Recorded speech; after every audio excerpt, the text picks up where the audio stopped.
The other place where we boss kids around a lot is around the idea of rules, right? No hitting, no biting, no taking things from other people. The way we try to work with that within our classroom without bossing the kids around is the children in our school make all of their own rules. And literally, I tell the parents on the first day class, they're my assistant teachers, and I say to them, we are in an official state of anarchy. Our only job is to prevent the kids from killing each other. And sure enough though, within usually the first 15 minutes, or at least first hour of class, someone has said, he hit me. And that's my time to say, oh, you didn't like that, did you? Does anybody like to be hit? Nobody likes to be hit. Hey, look, why don't we just all agree not to hit each other? And we put the butcher paper on the wall and we write it down. They're pretty literate. They don't read it, but it's okay. I write it down. The word's powerful, right? No hitting. And then usually in that first session, the hands start going up. No kicking, no biting, no taking things from people, no yelling in people's ears. And you pretty much get those 10 commandments. I mean, you get a nice list. You can run a society based on this list. And I don't accidentally call them the 10 commandments, because they really are pretty sacred. Because these are agreements they've made with one another. And now, what happens suddenly, the dynamic changes. Instead of me saying no hitting, when somebody hits somebody, I'm saying, we all agreed not to hit. And refer to the rules. You agreed not to hit people. And it changes everything, because suddenly now you put them in the position, instead of obeying or disobeying me, or the adults, they're in a position of just being reminded that this is an agreement they made with their friends. And we spend so much of our time talking about our agreements with each other. That's mainly what we do at circle time these days, especially the 4- and 5-year-olds. Because legislating is an important thing. We can go 45 minutes talking about the way we're going to treat one another. I had one little boy, this is a different Henry than what I told you before, and he became the master of the rules. He was a 3-year-old. And one day, and he was just, every day he would suggest one. He'd be like, I want to make a rule. No taking the water fountain off the wall and throwing it on somebody's head. And everybody go, yeah, good one. I agree. So we end up with these massive lists, of rules. Some of them make no sense to anybody but us, but they're all, we all agree. One day Henry's walking around the room like this. I said, Henry, what are you doing? He said, I'm the police. Right? These are his flashing lights. And I said, so you give people speeding tickets and stuff? He said, no, I'm reminding people when they break the rules. And sure enough, that's what he's doing. I'm reminding you, we all agreed, no running inside. And what was so great about this, the other kids were just going, thanks, Henry. And they were all looking up at the wall. And I love the idea that he thinks that's what the police do. I mean, if we had a fully functioning democracy and we all were agreeing with one another on these things, that's all they should have to do. So I think the beauty of it is amazing. So that, again, is another place where we put the children back in charge. We take ourselves out of the role of being the commanders of children. They can't always agree, though.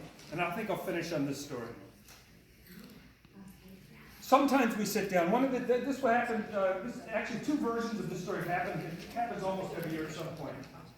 But this one in particular, there was one of the mothers came to me, and her daughter's name was Sylvie. And she says, and there was this group of boys who every day played a game they called Bad Guys. Right? And they were the bad guys. No, actually, no, sorry, wrong story. They were playing a game they were playing superheroes, right? So the superhero game. Gang of about 4 or 5 boys that every day were superheroes. And Hildy's mother came to me and said, Hildy is scared of the superheroes. And she wants to make a rule of those superheroes. But she's too shy to mention it during circle time.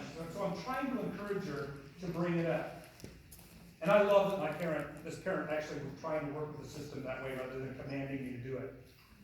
Because I wouldn't have done it.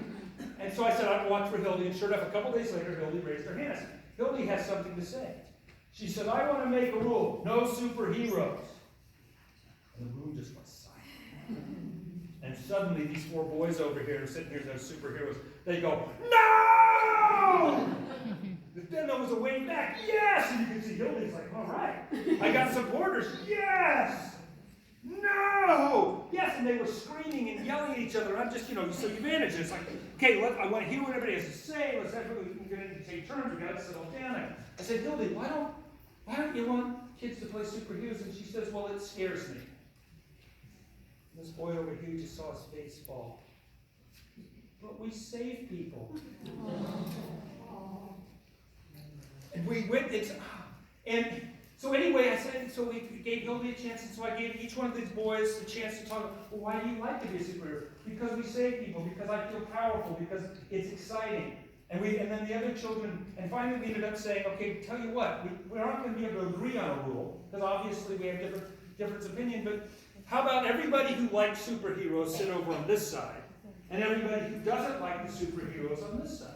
And I thought, what a great, they could look at each other across the divide and talk to each other. We each took turns. And at one point, one of the boys said, what if we don't care? I said, okay, how about all the don't cares get to sit in the middle? Most of the kids sat in the middle. Right? So there was a group of don't cares, but there was a slight majority in the scared superhero side.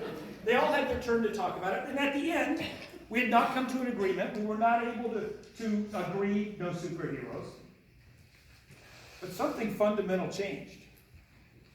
A couple days later, I was out on the playground, and suddenly I see Henry running along, and he's the big superhero guy. He's the leader of the superheroes, boldly running, and he runs past Jack, and Jack flinched. And suddenly he stopped and he said, Jack, I'm sorry I scared you. And Jack said, that's okay, I was just scared for a second.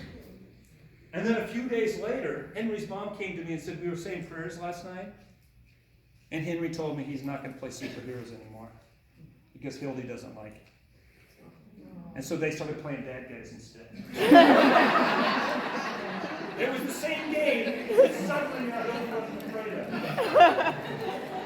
And to me, that's the important thing about having these discussions with children. Is we have this idea. We spend so much time focusing on individual knowledge, and we forget that always, throughout the rest of life outside of school, the most important thing is collective knowledge. It always is. And I think in our schools, especially at the preschool age, the focus on collective knowledge is the most important. They can always cobble together a perfectly age-appropriate curriculum with what they already know. And when they're able to manage their own society if they're given the opportunity to do it themselves and create their own reality. So, if I can encourage you to do anything, is be conscious of those commands. Take a few minutes before you speak. Take a few seconds before you speak to make sure what you're saying is informational. I hope that you can get down to, instead of 80%, get down to 78% like me. To try to focus on those informational statements that become the loose parts of our language. To try to make sure you're giving, if you're going to ask questions, give children time to actually respond. And generally speaking, just spend a little less time talking and a little bit more time listening. So I'm around for as long as you want to ask questions. I've got books up here if you want books. Thank you so much.